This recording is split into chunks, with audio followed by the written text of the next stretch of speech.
మార్గదర్శి financiers కు ఆదాయపు పన్ను చట్టంలోని సెక్షన్ 271D కింద ఆదాయపు పన్ను శాఖ ఇచ్చిన నోటీసులను తెలంగాణ హైకోర్టు కొట్టివేసింది.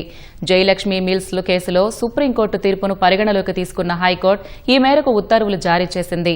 మార్గదర్శి ఫైనాన్షియర్స్ కు ఆదాయపు పన్ను శాఖ 2008లో జారీ చేసిన షోకాజ్ నోటీసులను సవాల్ చేస్తూ రామోజీరావు, హెచ్యుఎఫ్ వేర్వేరుగా 5 పిటిషన్లు దాఖలు చేశారు.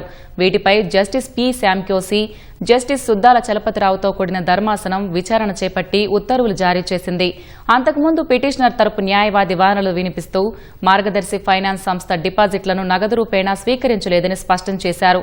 సంస్థకు చెందిన అన్ని లావాదేవీలు చట్టబద్దమైన బ్యాంకింగ్ మార్గాలైన డిమాండ్ డ్రాఫ్ట్లు, అకౌంట్ పేయు చెక్కుల ద్వారానే జరిగాయని కోర్టు దృష్టికి తీసుకువచ్చారు.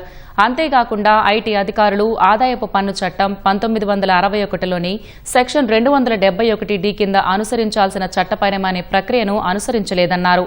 హెచ్యుఎఫ్ పై భారీ జరిమానాలు విధించడానికి గల కారణాలను అధికారులు మదింపు ఉత్తర్వుల్లో నమోదు చేయలేదని పేర్కొన్నారు.